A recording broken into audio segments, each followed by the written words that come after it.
Thanks everyone for being here. We'll get started with an opening statement from Coach and then go into questions. After Coach will be joined by two players, Braden Turner on the defensive side and Preston Stone on the offensive side. Get started with an opening statement and then go into questions. Coach?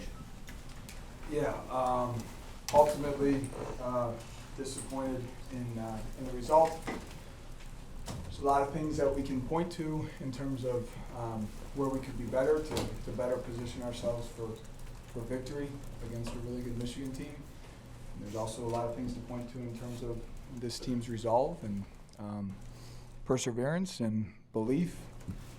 And told our team going into the fourth quarter that we had the ball, we had an opportunity to put a drive together, go down, score a touchdown, turn into a one-score game, and at that point it's game on.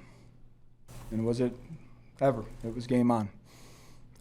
So I'm proud of this team. I love working with this team. We're really disappointed. And, man, we are hungry to review this tape, get back in the facility, and start preparing for a really good Minnesota team. I also want to be really clear. Whether it's our football team, whether it's our coaching staff, whether it's anyone that touches the program, our fan base, the media, both local and national, officials, like I don't want to hear, hey, none of us want to hear, hey, good effort, guys. You gave Michigan a run for their money. That was a great effort. Came here to win a football game, and that was the expectation. And, my commitment that I made to those guys, I'm going to get right back to work. I'm going to battle my butt off for every single guy in that room, and I expect the same out of them.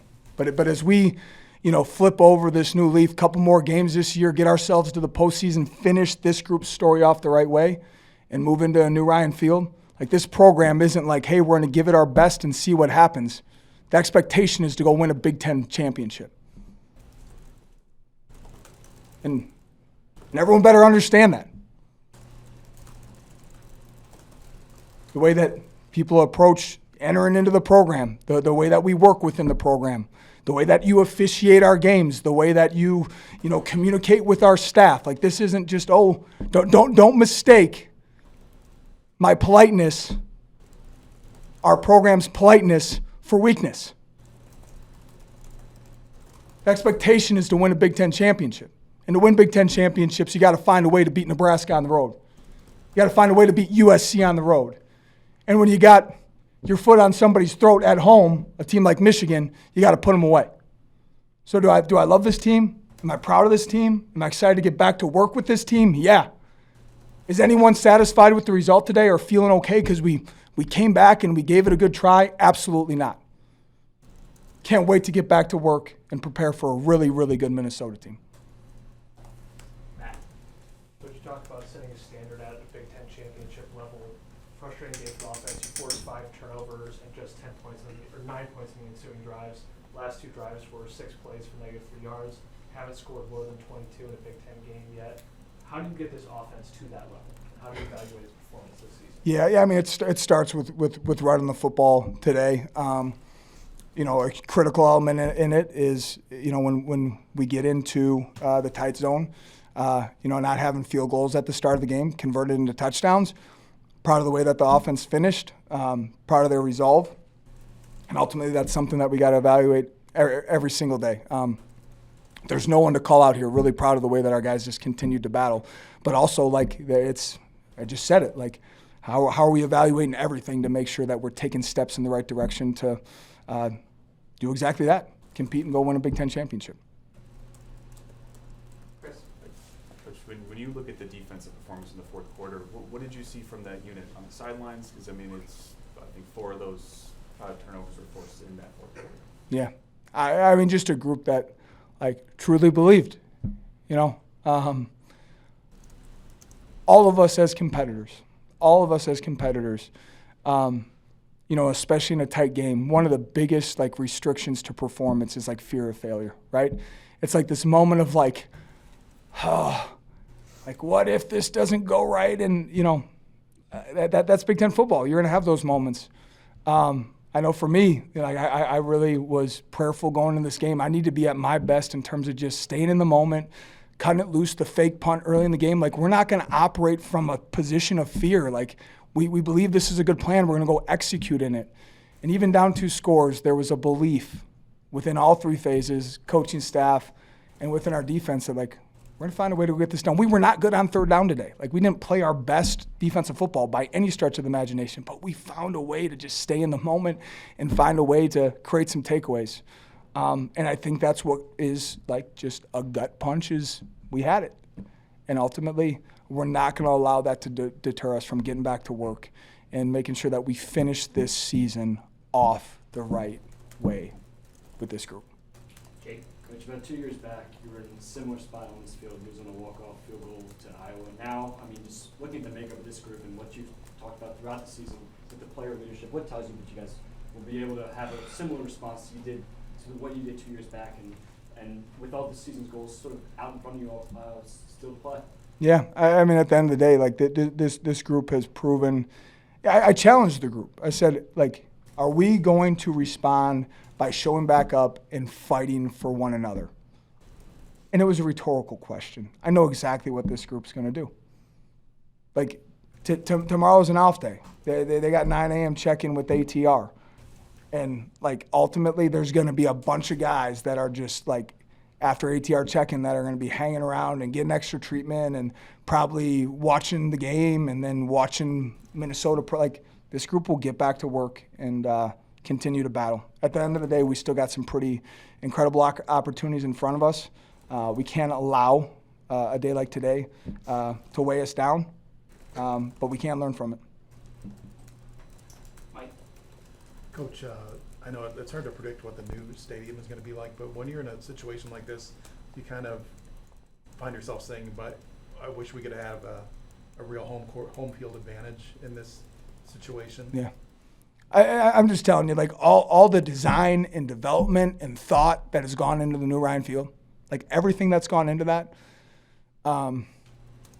what I control, what I'm responsible for, is making sure that we put a team on that field that ultimately makes it come to life. And I'll also challenge our fan base. I'll challenge people in the Chicagoland area that got young kids that they're not sure, where their allegiance lies, that wants to experience Big Ten football in the best stadium in the world for football. Like, why would you not want to be a part of that and be wearing purple while you do it? I have full faith in the fact that we are going to turn New Ryan Field into a huge home field advantage. I have no doubt in my mind. There's been too much effort, energy, everything put into that, and I can't wait to put a team on the field that people are excited. You know what? Like, maybe the 7-year-old young man that was here as a Michigan fan with his dad comes to his first game at the New Ryan Field and has such a good time that ultimately, like, Dad, I appreciate that you're a Michigan fan, but I'm a Cats fan now. Last one, Louie. Coach, this is as fired up, as emotional as I've seen you after a game. Where's that emotion come from? Tell me what that locker room was like. You are emotional. A love and appreciation for the young men in this program, the leadership that we have at this institution, like our fan base, and an understanding that as much as I appreciate someone, hey, good effort, good job, we're proud of you, we ultimately came here to win a football game. And, and also, like, there's an element, like, hey, that's been the expectation since January. But putting the world on notice that this isn't just the good old Cats that are going to try their best. Like, we expect the same treatment, expectation, and everything that goes into, everyone else. I know there's big boys in this conference. Well, good. Bring them on. All right, thanks, Coach.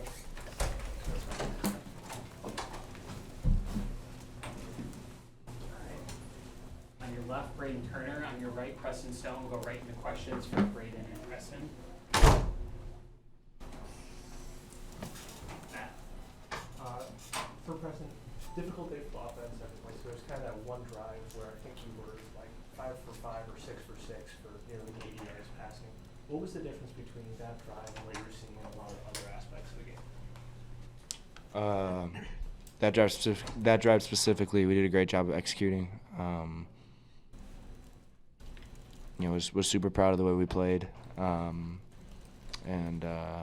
guys were hustling, playing to win, very physical, and just got to sustain that for 4 quarters. Jake? Braden, 5 takeaways by the defense today. What do you make of just the defense's improvement as a unit from last week to now? It's all the work we've been putting in all year from January. That's what we expect, 5 takeaways, and we just got to keep it going, keep playing hard, and play our game. Jake? Preston, what makes you confident this group can find a way to respond after gut-wrenching loss like this? I know the kind of brotherhood we have. I know the kind of culture we have. It's a culture built on resilience and togetherness, and there's no one else in the country I'd rather go into these championship rounds with. For Braden, what was your vantage point on the way Robert Fitzgerald played today? He had 15 tackles. He seemed to be really laying the wood out there. Is that indicative of the kind of player he is, and how is what did you see from him today? I seen what I know Rob can do and how he can play, and that just shows the work he's been putting in since January and how he comes down and makes those tackles. It's great to have him on defense, and it's great to have him on our side. So. Josh?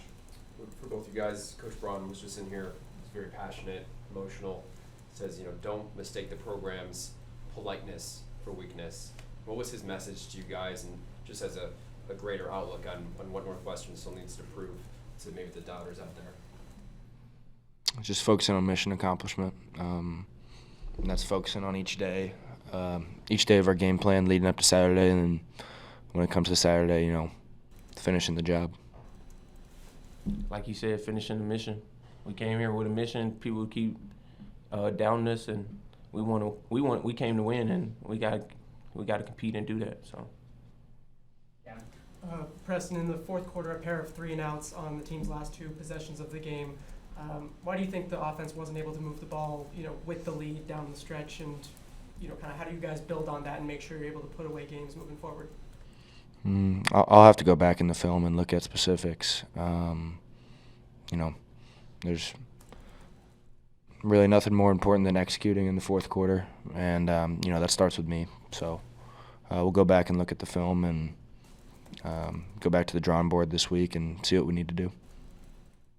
Anything else for these guys? Awesome. Thanks, guys. Thanks. Thank you. Thanks, everyone.